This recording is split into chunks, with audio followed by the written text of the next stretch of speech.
To do one of my favorite series of all time is Sonic the Hedgehog. And unfortunately, I don't have my original Genesis games. So growing up, Sonic 1, 2, and 3 are fantastic games to get into this series.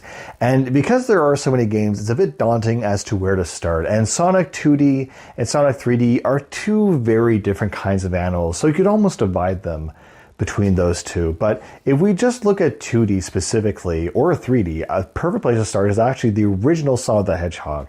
It still really much holds up, and it's a fantastic game. And going forward, Sonic 2 is even better, and Sonic 3 and Knuckles is just, oh my god, it's a classic game. I played it over and over and over again. I think the strongest thing about Sonic, besides the actual movement and the world, is the music. The music is just absolutely fantastic. There's nothing quite like it in terms of the energy, and it just has a certain vibe to it. And each one of the games, they're very simple, very straightforward. You just go from A to B, side to side. And Chemical Plant Zone, Reefy Lava Zone, they are just so good. And each level is divided to Zone 1 and Zone 2, where they kind of remix the music. They add characters like Tails and Knuckles in the expansions.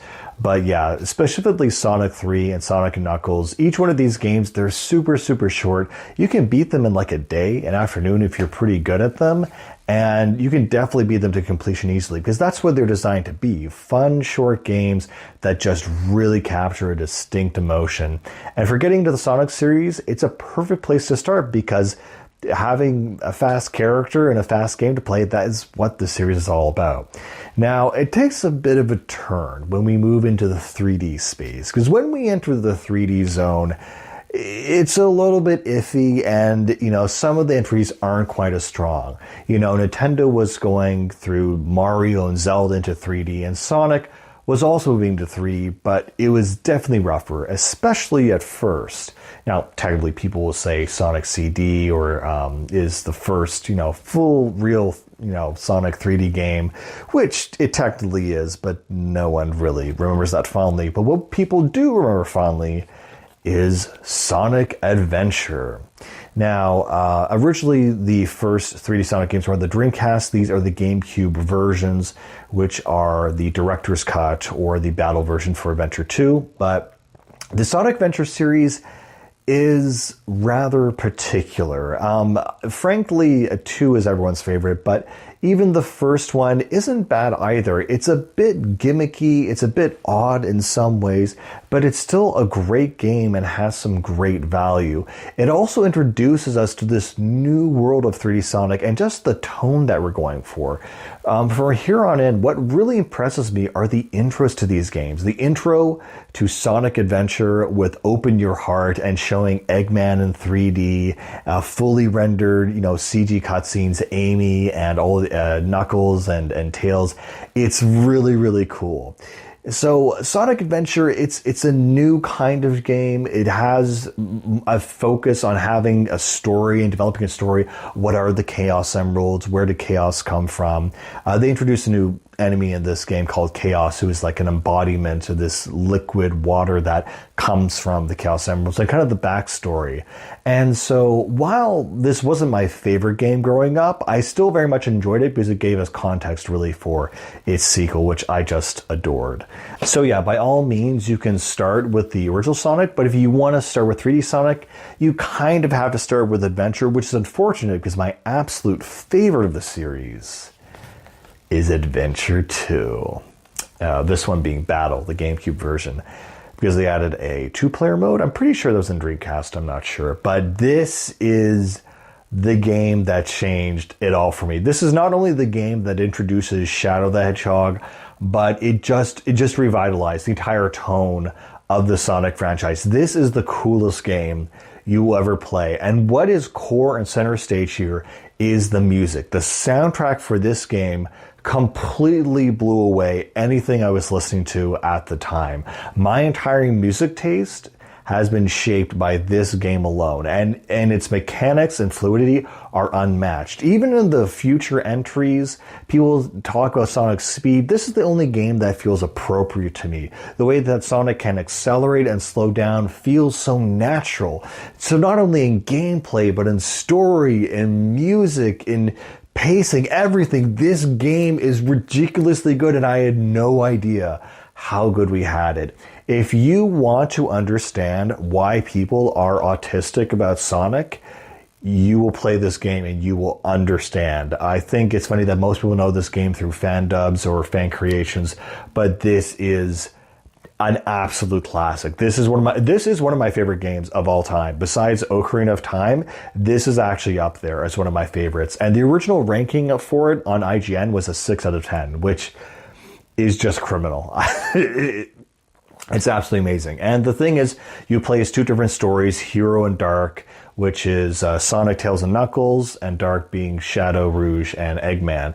And they introduced an Eggman mech in this. Like, it was so innovative. They introduced all these new mechanics and things. It is an absolutely fantastic game with an even better soundtrack, and just the story and how everything wraps up. It is the strongest in the series, and unfortunately, it is kind of the peak. That's the only bad thing I can say about it, is that nothing gets better than this. And I will gladly die on that hill. And Sonic becomes a series where it starts off so strong with its 2D and its 3D entries, and slowly as time goes on, everything just kind of gets slightly worse as you go on, unfortunately. So again, if you play any Sonic game in your life, at least play this, and then if you really like this, for context, you're probably going to play Adventure 1. Aside from that, we have the pretty decent Sonic Heroes, a sequel to Adventure 2. It's not quite the Adventure 3 that we wanted. Now you have 4 different teams to choose from: Team Sonic, Team Dark, Team Rose, and Team Chaotix. So it spans the roster by a lot more characters, but it doesn't have quite the same pacing and vibe as Adventure 1 and 2 did, since those were handled by Sonic Team America, which I don't believe exists anymore. So this one, it was okay. It was all right. It was pretty good, honestly. It's just that you're playing through the same levels as all the teams, just with different objectives. So it feels a little bit copy-pasted, but again, the soundtrack is amazing in this game as in Adventure 1. There's not as many cutscenes, there's not as much pacing. It's just kind of level to level, you're just playing a game. But it's still pretty decent, and I will say this is one of my favorite levels in all of video games, which is Skyfleet. The feeling of jumping around and going from like aircraft carrier to aircraft carrier, blowing them up, is just the most insane fun vibe I've ever had. So Heroes is definitely worth it. Not quite as good as Adventure 2, but still, decent as we begin our little decline here.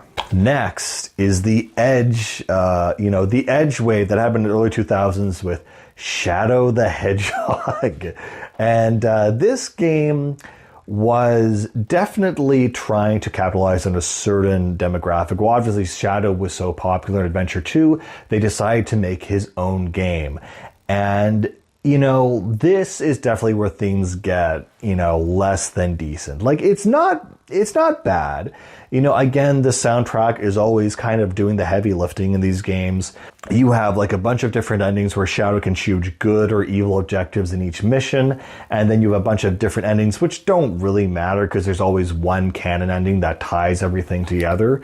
But yeah, it's, every major ending, of which there are 5, has a different theme song. So again, musically, really pulling a lot of weight, really powerful, really great.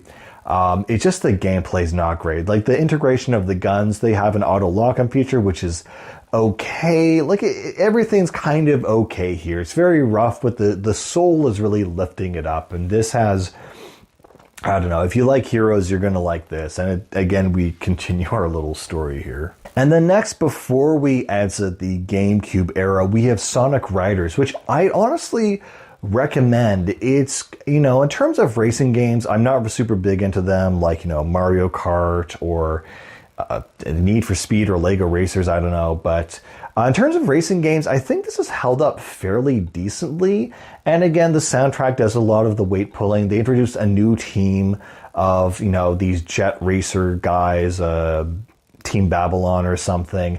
This story, though, is really, really weak in this one. They just kind of, I don't want to say gave up, but it's really, the further and further we get from Adventure 2, the more the things don't seem to matter, and the lower quality these games seem to get. I will say, though, that the intro to this game is the most hype intro I've ever experienced in my life. The intro to Sonic Riders, I will die on the hill. That is the most cool, intense intro ever. It is my absolute favorite, and it's at least worth seeing the intro. But again, it is a racer, so you can kind of skip this one, I would say. And then we get, it's been 2004, 2005, and suddenly we get to a point in time where Sonic is kind of going through identity crisis. Next gen is up. The 3D games have been good to rough to mid.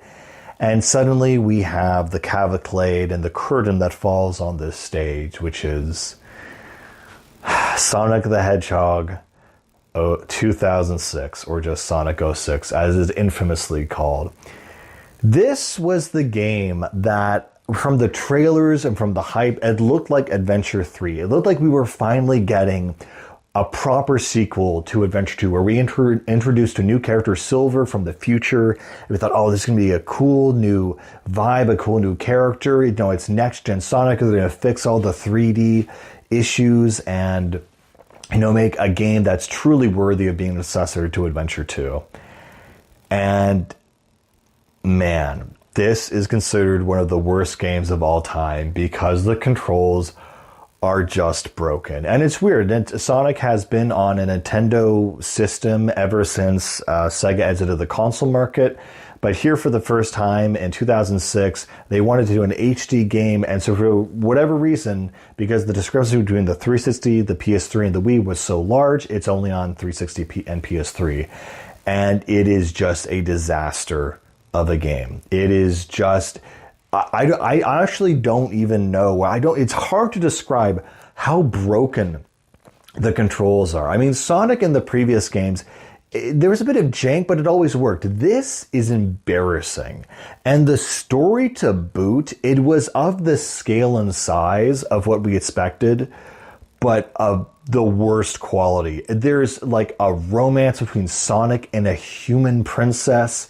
There's this whole thing about a time god and a fire god that just breaks down. There's even some cool story moments, like this evil shadow spirit that inhabits a shell of Shadow's character called Mephistopheles, pulling from like Faustian lore, that has these really cool scenes and then goes nowhere. It's just such a fumbled... It's the worst in the sense that the potential was there for this to be an actually amazing game, and it completely cemented Sonic's reputation as a horrible franchise after this. And for whatever reason, after this game, almost every Sonic game is fait accompli, is just absolutely not even worth investigating or trying. And there's been so much hope and so much hope around a new Sonic game that this is going to be the one that's going to fix everything and is going to be better than decent. And again, the music in this game is also good, and the music has always been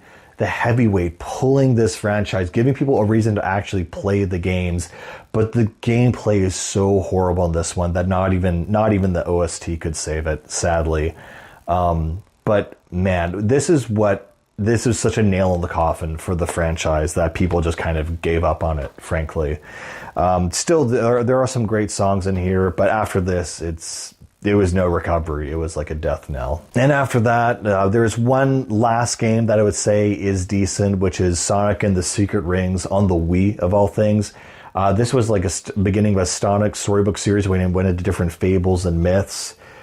This one's okay. I just recommend it because the soundtrack is really amazing. It's the last one that I really recommend as a proper soundtrack. And then when we really died, when we really fell off the rails and lost our minds, was this. Sonic and the Black Knight, when they gave him a sword. Just do not play this. Do not go past go. Do not go past this game. Absolutely not. So you're going to start with the Adventure series, and if you really still want to play something after Shadow, you can go into Sonic 06 and just find out how horrible that game is. I mean, the load times alone are atrocious. And it was on a superior software, and still it just was so fumbled.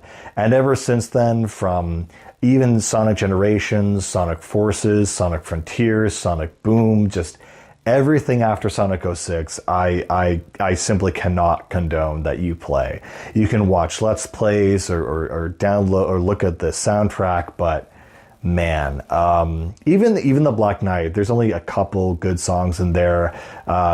Secret Rings has a bunch, so it's definitely worth it, and the gameplay's not too bad, but the whole sword gameplay with the Wii waggling, horrible. So Sonic had an amazing run, pardon the pun, and then completely fell off. So that's kind of what the experience is going to be like for a Sonic fan. And, you know, with Sonic Frontiers being the latest one, promising an open world, new experience. I mean, I bought it, I fell for it, but it's still just a rough tech demo. I don't know what is wrong with Sonic Team, but they have an amazing IP and they just cannot make video games. But that's pretty much it. All the old stuff is good. All the stuff after 2006, do not bother. And that's it.